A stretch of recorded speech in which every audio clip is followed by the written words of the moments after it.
Você tem um aluno e você precisa identificar quanto de treinamento esse indivíduo consegue sustentar, ou qual é o volume de treino que ele consegue sustentar, quais exercícios ele consegue fazer, quanto de força ele tem, como que a gente poderia estar pensando em quanto de número de séries, repetições, carga que o nosso aluno suporta.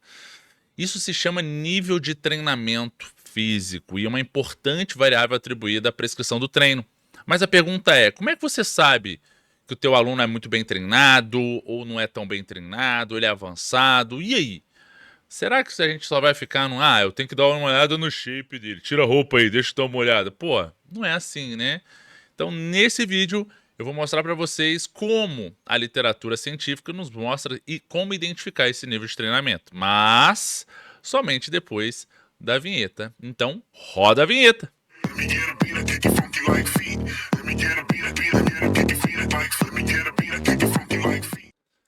É muito interessante a gente usar alguns exercícios para identificar a partir do quanto de resistência, o quanto de carga o nosso aluno consegue suportar nesse exercício. A gente consegue inferir muitas informações valiosas para a gente identificar o nível de treinamento do nosso aluno. 4 principais exercícios eu consigo mensurar mais ou menos o nível de treinamento desse indivíduo a partir de uma relação de quanto é a carga que ele suporta em uma única repetição, tendo como base a comparação da própria massa corporal que ele possui. É legal isso é muito bacana e faz todo sentido na hora de prescrição. Quais são esses 4 exercícios que a literatura nos mostra importantes exercícios atribuídos à identificação do potencial de treinamento do seu aluno? Supino reto, barra, agachamento livre e levantamento terra. São os 4 exercícios dos quais a literatura nos traz que quando o teu aluno tem um percentual de carga nesses exercícios que passa um pouquinho do próprio peso, da própria massa corporal que ele possui, a gente consegue ter bons valores atribuídos a isso. Então, se a gente está falando do supino reto, se o teu aluno consegue fazer uma única repetição, se você tem um aluno do sexo masculino e ele consegue fazer uma única repetição com mais de 100% do próprio peso corporal, significa que ele é bem treinado. Ele é bem treinado. O que quer dizer isso? Se você tem um aluno com 70 quilos, se ele consegue suportar no supino reto pelo menos uma repetição com 70 quilos, ou seja, 10 quilos na barra e 30 de cada lado, ele já é considerado muito bem treinado. Isso é muito interessante, não é? Só que tem um detalhe. Muitas vezes, na nossa prática, a gente não consegue fazer uma única repetição na sala de musculação, porque não é prático, é inviável. Às vezes, você como personal trainer, precisa treinar o teu aluno e muitas vezes ele não entende que os dias de teste são interessantes para que ele obtenha isso, ou então que nesse dia de teste, por mais que ele faça 1, 2 testes e alguns exercícios e ele obtenha bons resultados, para que esse valor de avaliação seja utilizado nos outros treinamentos com segurança, muitas vezes os alunos eles não identificam que isso é importante, ou talvez que eles estejam pagando pelo serviço de personal trainer que inclua também esses dias de testes. Então é muito complicado às vezes a gente incluir de fato dias de testes num serviço de personal trainer, porque culturalmente associa muitas vezes a que esse personal trainer fique dando o maior número de exercícios de musculação, ou que corrija os exercícios, enfim, e que não incluam talvez os testes como uma possibilidade de segurança e até mesmo execuibilidade de todo o protocolo de treinamento. Então, no supino reto, a gente tem como um parâmetro muito interessante fazer essa relação. Só que aí entra na jogada que eu acabei de comentar com vocês, né? Não é tão prático. Então, pensando nisso e pensando que um teste de repetição máxima seria a gente tentar achar uma carga para esse indivíduo fazer uma única repetição e não conseguir fazer uma segunda, justamente para identificar qual é a carga que ele consegue fazer uma única repetição, obviamente com uma boa técnica de movimento. Isso se chama teste de repetição máxima ou teste de capacidade máxima na musculação, obviamente por cada exercício. E aí, pensando nisso e talvez nas possibilidades práticas na musculação, você poderia, ao invés de tentar fazer um teste para uma única repetição, você tentar fazer um teste para 5 repetições máximas. O que quer dizer isso? E está mais próximo do que na prática a gente poderia encontrar. Ou seja, você poderia tentar avaliar uma carga no qual o seu aluno necessariamente vai fazer no máximo 5 repetições máximas no supino reto. Ou seja, os estudos mostram que quando você faz 5 repetições máximas no supino reto, isso é mais ou menos o equivalente a 90% da tua capacidade máxima. Ou seja, se você conseguir colocar uma carga no qual esse indivíduo consiga suportar 5 repetições máximas, é mais ou menos, se eu adicionar mais 10% dessa carga total que ele está suportando, a gente encontraria em média aí os 100% dele. Hashtag dica do personal trainer. Tente ao invés de 10% acrescentar 15%. Por quê? Porque quando esse indivíduo vai fazer um teste de repetição máxima e ele tem uma única repetição, a carga adrenérgica, ou seja, o quanto a adrenalina nesse indivíduo é mais solicitada, isso pode ser um determinante, muitas vezes, que num teste de 1 RM, esse indivíduo gere mais tensão ou gere. Tensão não é uma palavra legal, não. Gere mais excitabilidade, ativação, para que ele tenha, de fato, um teste próximo de uma repetição. Então, se nós trouxermos, às vezes, 5 repetições, pode ser que, em relação a esse indivíduo sinta levemente desconfortável no conforto atribuído a ele identificar que provavelmente vai sair mais de uma repetição. Então, entre 10 e 15% a mais, provavelmente nós encontraríamos a capacidade máxima desse indivíduo. Então, suponhamos que esse indivíduo de 70 quilos, ele suporte aproximadamente aí 25 de cada lado, 25 de cada lado na barra e com a barra 10, certo? Para alguns, 25 de cada lado e com a barra 10, vai ser o quê? Vai ser para alguns que são muito bem treinados e provavelmente estão assistindo esse vídeo e vão falar assim: nossa, que cara fraco, né? Não, mas a ideia não é essa. A ideia é comparar o próprio indivíduo com a própria massa corporal que ele possui, tá bem? Mas não entrando no mérito dessa análise, né, dessa comparação, mas suponhamos então que esse indivíduo de 70 quilos faça 5 repetições máximas com 25 de cada lado e com 10 da barra, a gente tem aí então 60 quilos. Perfeito? 60 quilos é como se fosse um 90% desse indivíduo. Então, se nós temos esse indivíduo fazendo aí aproximadamente 60 quilos e ele tem 70, é como se ele tivesse 15% a mais, como se fosse o 100% dele. E 15% de 60 vai dar mais ou menos 9 quilos. E provavelmente é a carga em que ele encontraria uma repetição máxima. Então, dessa maneira, a gente consegue matematicamente fazer uma estimativa atribuindo essa correção matemática que alguns estudos sugerem para você ter tanto a união da prática, o que às vezes um treino de força justifica muito mais para o aluno um investimento com personal do que preparar ele para fazer um teste de um RM só. E para um teste de um RM só, pensando no aquecimento, nas ativações, na preparação também da identificação da carga, muitas vezes você não consegue acertar a carga máxima na primeira vez, às vezes sai 2 repetições.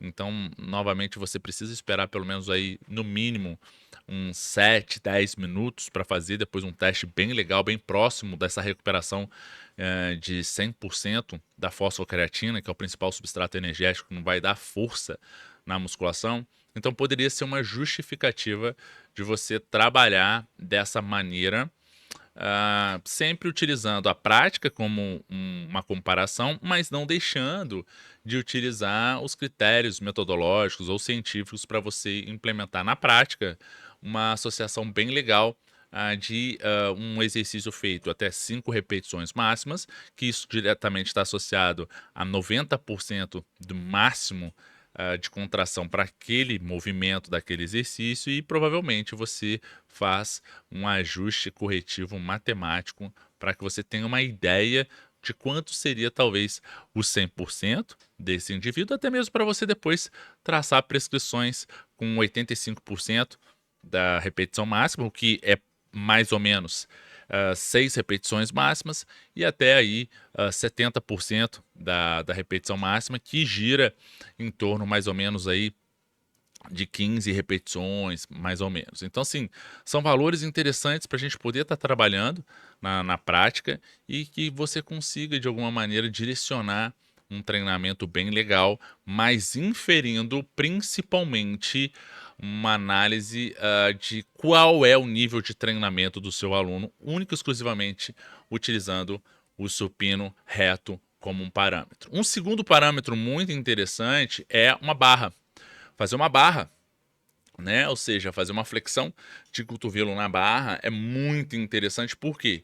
Porque presume-se, até mesmo é um dos exercícios que mais reprovam em seleções para concursos militares, para concursos da polícia e por aí vai. Isso é muito interessante também para você identificar a probabilidade de você estar treinando, ou talvez o quanto provavelmente você vai utilizar de cargas adicionais na musculação, para que progressivamente o teu aluno consiga evoluir. E caso o seu aluno queira contemplar aí os critérios para entrar num exame desse, a gente pensar talvez em como programar o treinamento, mas isso aí a gente pensa e discute num outro vídeo. Então, assim, se a gente está pensando numa análise de flexão de braço, aí também o quanto talvez isso representaria do nível de treinamento do seu aluno, os estudos têm sugerido o que? Se esse indivíduo consegue fazer uma única barra, uma única repetição, tá? Mas, obviamente, com uma técnica de movimento adequada e sem utilizar impulso, né? Ou seja, potência, especialmente de quadril, para você gerar, a partir da aceleração, maior força.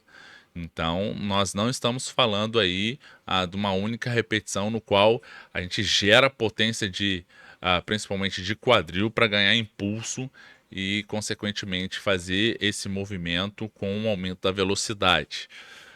Então, não, a gente sai já de uma posição com o braço estendido, paradinho, e aí vai fazer essa contração bem levinha, passando o queixo da linha da barra, e para que isso complete uma única repetição. Então, o que os estudos mostram? Se o teu aluno consegue fazer uma única repetição, tá? Uma única, com 15% do próprio peso corporal acoplado no corpo, e ele consegue fazer uma única repetição, ele já é considerado um indivíduo muito bem treinado. Então a gente já tem um nível de treinamento desse indivíduo mais interessantemente associado à classificação de um indivíduo altamente treinado. Ou seja, muito provavelmente ele já suporta estratégias avançadas de treino, ou talvez ele já suporta um volume maior de treino na musculação, que talvez requer não só o número de séries por grupamento muscular como um critério de avaliação, mas também o próprio valor matemático atribuído às unidades arbitrárias, vindo da volume load, que é a multiplicação matemática do número de séries, repetições e carga suportada. Então você tem um valor matemático que vai inferir mais ou menos quantos mil unidades arbitrárias nós temos para quantificar talvez um trabalho de quadríceps, de posteriores de coxa, de bíceps, de tríceps, de peitorais ou dorsais e por aí vai. Então, essa é uma forma bem legal, bem válida para você inferir talvez que o teu aluno tem um nível de treinamento muito avançado, ou então Caso, já em comparação com o supino reto, o teu aluno ele passe desses valores de 100% da própria massa corporal em relação a uma única série, uma única repetição, e para dorsais ele não consegue fazer isso, isso infere o quê? Que talvez algumas musculaturas do seu aluno estejam muito mais desenvolvidas e outras talvez menos, o que poderia justificar uma priorização dessas musculaturas em detrimento das outras. Então já fica um insight bem legal e, obviamente, também a análise da postura do seu aluno. Então, nós temos indivíduos, né, com aquela corcundinha, né, que a gente chama de hipercifose torácica, que pode justificar um indivíduo que muitas vezes ele tem um peitoral mais fraco, ou até mesmo dorsais mais fortes, ou até mesmo um peitoral não tão alongado e dorsais que sobrepõem-se à força dos peitorais.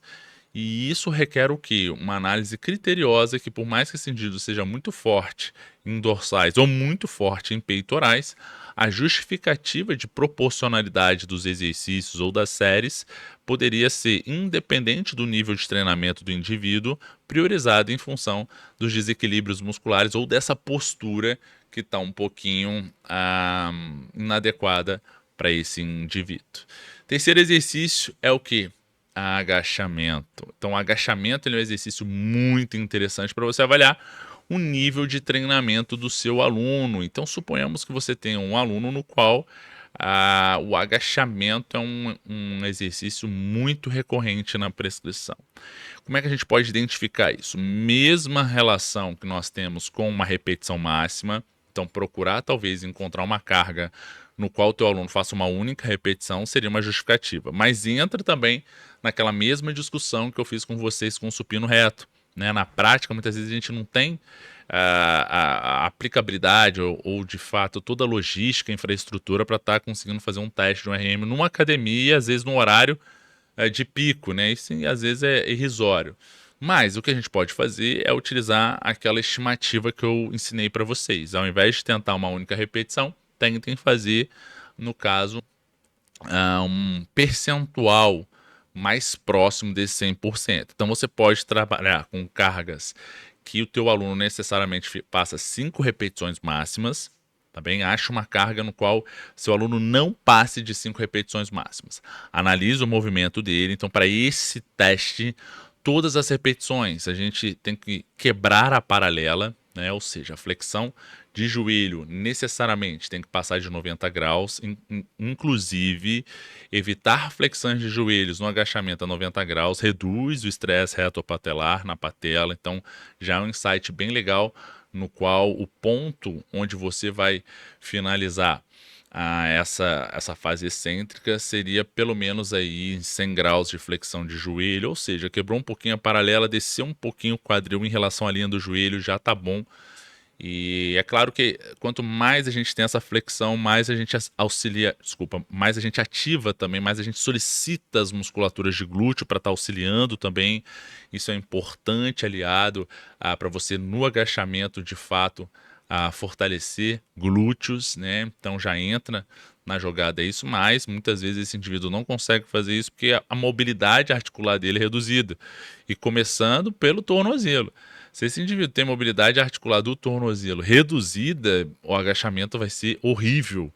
Ou até mesmo vai acontecer uma distribuição inadequada das forças, justamente porque não tem tanta mobilidade. Então, muito provavelmente, esse indivíduo vai jogar um pouquinho a barra para frente, né? Vai fazer um pouquinho de flexão de tronco à frente, e isso pode estar distribuindo inadequadamente as forças que provavelmente seriam ótimas na distribuição do agachamento, e isso pode trazer repercussões negativas do ponto de vista de compressão de disco intervertebral ou até mesmo sobrecarga de outras articulações como o próprio joelho e por aí vai. Então são questões que a gente precisa contextualizar no todo, presumindo que essa técnica de movimento seja no mínimo boa. Do mínimo bom. E olha, eu não estou falando da técnica excelente, tá? Então já fica um insight legal para a gente analisar que a técnica de movimento tem que ser pelo menos boa, tá bom? E aí a gente pode estar utilizando essa estratégia de 90% da máxima. Isso vale muito a pena, inclusive por segurança e até mesmo para você aproveitar o treino. mesmo que seja um treino predominantemente para ganho de força pura.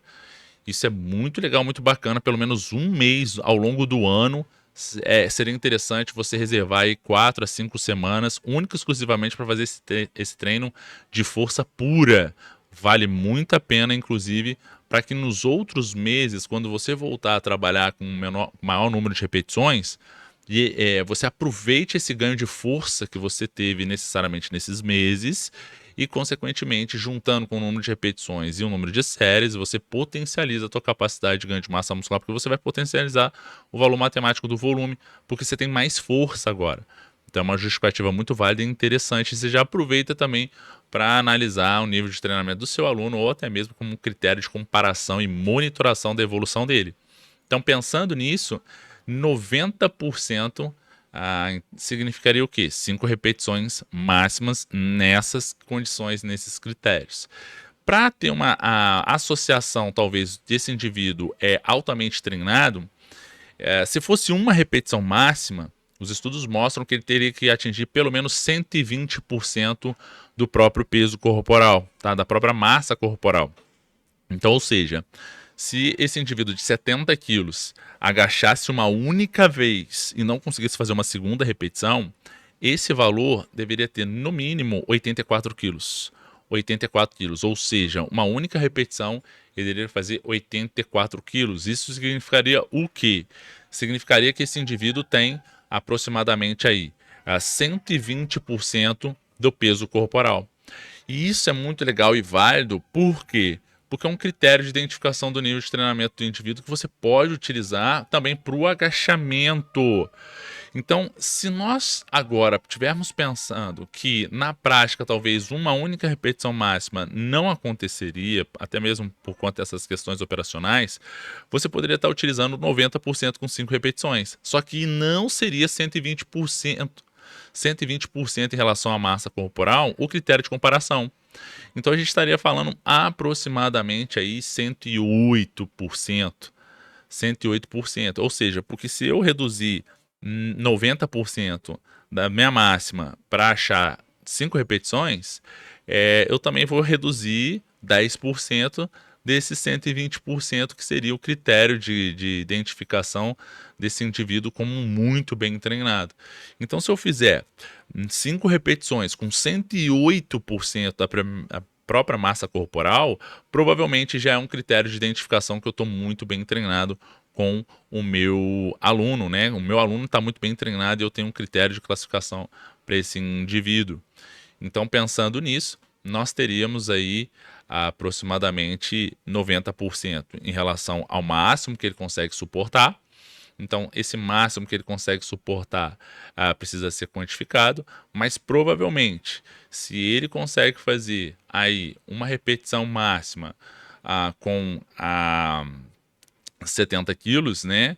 E, de fato, agora a gente comparando com 120, ele vai fazer 84 quilos, para dizer que ele é altamente treinado, 10% de 84 são 8 quilos. Então, a gente está falando de mais ou menos aí, para a gente pensar em 5 repetições, a gente está falando aí de uns 75 quilos aproximadamente, 74. Então, tendo esse critério, se esse indivíduo de 70 quilos consegue fazer 5 repetições máximas com aproximadamente 75 quilos, no mínimo, então provavelmente aí ele já entra nos critérios de altamente treinado. E isso é um recurso muito bacana para a gente identificar que esse indivíduo já muito provavelmente tem um nível de treinamento muito bom e eu consigo modular também bons exercícios ou até mesmo estratégias avançadas de treinamento com ele, porque ele provavelmente suporta muito bem. Para ele chegar até aqui, ele já tem que passar por mais tempo de treinamento, já tem um padrão motor melhorado, uma capacidade de resistência muscular aumentada e por aí vai.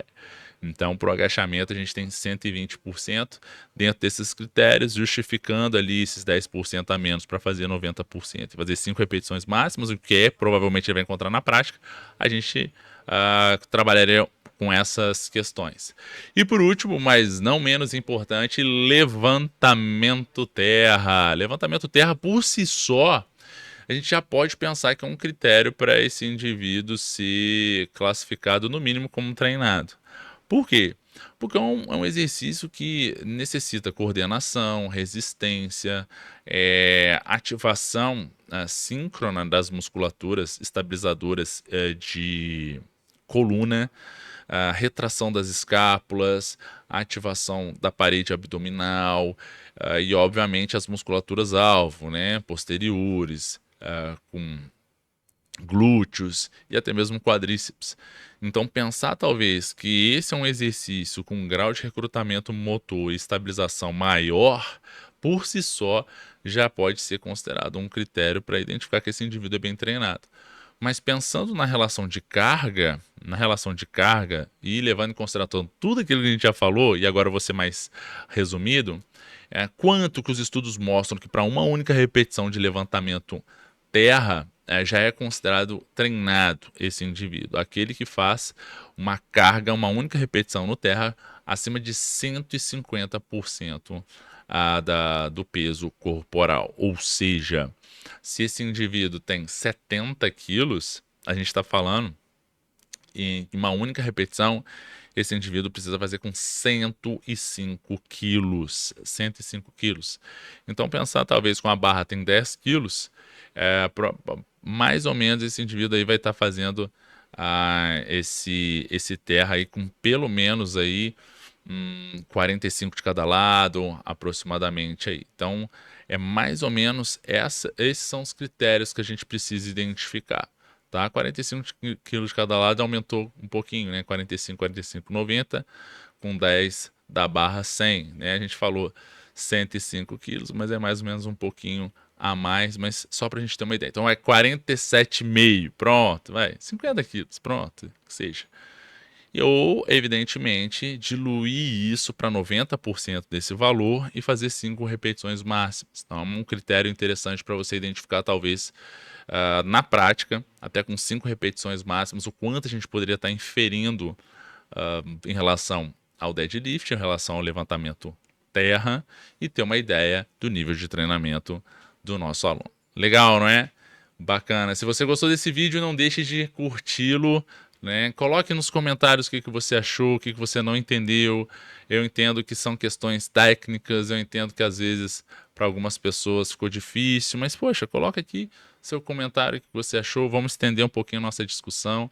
Conhecimento liberta, é importante que a gente consiga entender alguns conceitos para a gente evoluir com segurança e cada vez mais conseguimos bons resultados na musculação. Não deixe de compartilhar também esse vídeo com quem você acredita que vai ser beneficiado com essas informações e a gente se vê no nosso próximo vídeo. Valeu, grande abraço, tchau, tchau. Let me get a beat, I kick it funky like feet. Let me get a beat, I kick it funky like feet.